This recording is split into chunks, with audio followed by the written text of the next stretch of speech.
just what a remarkable run you all had, and the Sugar Bowl title brought home the Sugar Bowl trophy. Oh, it was fantastic. It's a lot of fun when you see the hard work that's put in by your players, and the end result being a victory that it makes everybody in your fan base, at your university, everybody who relates to your brand, be extremely excited about what's going on and what's going to happen in the future. Have you tried to pick up that trophy? It's pretty heavy. That's a big trophy. That trophy is extremely heavy, but what it does also is it proves to you how strong Charlie is. Because Charlie had that trophy. I don't know if you remember. He had that trophy over his head for, I don't know, 2-3 minutes or so. He finally said, "Louis Maine, come get the trophy, please." Yeah, because that's a heavy trophy. How much fun was it in New Orleans? It was a lot of fun, but it was a lot of work. And I think the result on the field proved that our kids went down with the understanding that we're going to work. We went to win the game. We didn't go to enjoy what kind of season that we had. We knew that in order to capitalize on all the work that was put in, leaving without a victory would have been a disappointment. And you had the Sugar Bowl MVP, Teddy Bridgewater. I've got to ask you about Teddy. He's a pretty remarkable kid. He said he doesn't want a Heisman campaign. He just wants to win. He's fantastic, and the thing that really we love is that it's more about the team. And he cares about his teammates so much that our players, that's why they hang everything they have on him, knowing that he's going to lead them as long as they do their part. Now this guy's got a position group as well as all of special teams. So let me ask you about the position group first. You've got Sonoris Perry, who got injured this past year, coming back. You've got Dominique Brown, who was a starter in 2011, coming back. And then a couple of young guys. Tell fans just a little bit about those running backs.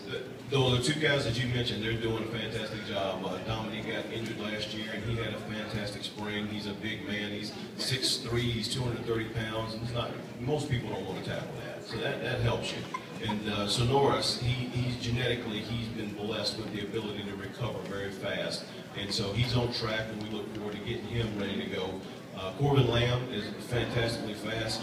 You see in the Syracuse game when he takes the screen and just runs down the field, outruns everybody. He's very, very talented. And then Brandon Radcliffe is a freshman that we redshirted last year, who is also extremely talented, and we look forward to him helping us a bunch. Now, we talked to Dominique Brown yesterday, and he was saying that his goal is to have 2,000-yard rushers. It's a pretty lofty goal. What's it going to take to get that kind of rushing production? Well, you have to really make sure that you're in a competitive excellence mode, and that's what we preach with our guys all the time. You're going to have so many opportunities. When your opportunities come, you have to take advantage of it. And we talk at running back about not leaving yards on the field. So it's being very efficient when you're running the ball and taking advantage of every opportunity that's given to you, whether it's an outside run, an inside run, it doesn't matter. Tell me about special teams a little bit. Kickers coming back, return guys. We have everybody coming back as far as the kickers and the punters. John Wallace is going to do a fantastic job. Last year, he was spot on. Really won 3 games because he was able to stand there and convert the kick at the end of the game.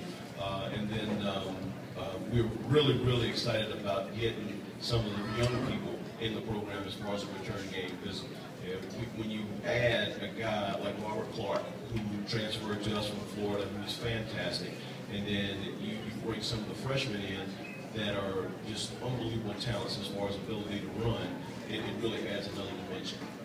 Coming up this season, Louisville's going to be a top 10 team. Most every article I've seen has Louisville as a top 10 team. What's the key to staying focused, staying successful this year, and focusing on each game?